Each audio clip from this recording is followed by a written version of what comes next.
Je vais pas y arriver. La PQP, on en a tous entendu parler. Mais qu'est-ce que c'est? Un labyrinthe infernal? Un jeu de dupes? C'est peut-être un petit peu trop abstrait pour vous, mais c'est bien réel. C'est une méthode de travail éprouvée dans de nombreux domaines. La semaine dernière, Samy et Fred vous ont expliqué le développement d'un nouveau produit et les principes de la PQP. Vous vous en souvenez? Mais pour rendre encore plus concret cette méthode, Vincent Reban est allé interviewer ceux qui l'ont pratiquée. À toi, Vincent. Si tu devais expliquer ton métier à un enfant. C'est un moyen de réussir à faire bien du premier coup. Et comme on est dans la période de Noël, je prendrai cette période-là. En fait, la PQP, c'est un moyen pour aider le Père Noël à collecter tous les besoins des enfants, de construire les petits jouets dans son atelier pour les livrer la veille de Noël. Quelle est ta motivation? Pour gagner du temps, pour ne pas faire du va-et-vient, bien cerner les choses au début, identifier des risques. Le fait de pouvoir avoir un panel de fournisseurs différents avec des méthodologies communes. Elle est simple. En fait, c'est de voir d'où on part et où on arrive, tout en voyant la maturité des fournisseurs et de nous-mêmes finalement augmenter. Qu'est-ce que tu préfères dans la PQP? C'est la démarche d'analyse de risque. Ça permet de discuter de choses que tout le monde pense maîtriser, il n'y a pas de risque, tout va bien. Et plus on passe des séances avec les personnes, plus on se rend compte qu'il y a un milliard de choses qu'on n'avait pas anticipées et qu'il y a plein de choses à faire et ça fédère et ça dure très longtemps aussi dans le projet.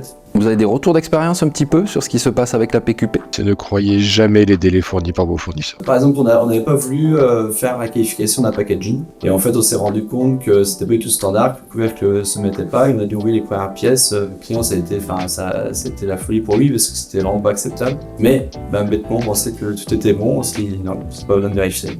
Quel serait votre message aujourd'hui pour donner envie aux gens de participer à la practice? Ça permet de toucher à plein de secteurs d'activité différents, qu'on ait des compétences techniques ou pas.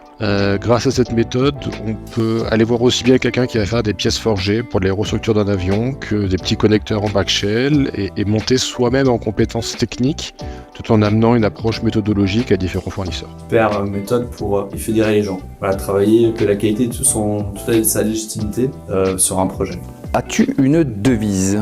Ne pas perdre du temps, il vaut mieux utiliser la PQP. C'est que la confiance n'exclut pas le contrôle et ça se prête pas mal pour la PQP. Que la persévérance dans la bonne humeur sera couronnée de succès. Et si la PQP était un jeu? C'est un jeu collectif la PQP. Si l'équipe ne travaille pas ensemble, pas de victoire. Risque. Eh ben alors, là, il est tout trouvé. C'est les jeux d'Albertville.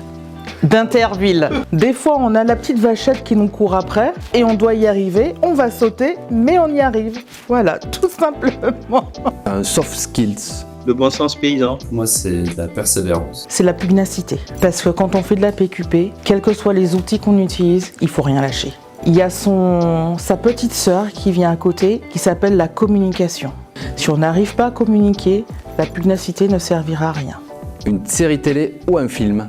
C'est Scrub parce qu'il y a un côté où tu arrives face à n'importe quoi, il faut réussir à en tirer quelque chose à la fin. Pour ceux qui me connaissent, ils reconnaîtront Star Trek Into the Darkness. Tout simplement parce qu'on a l'impression au début que on part dans un désordre chaotique, mais finalement, on a quand même cette ligne directrice et on arrive au succès de l'opération.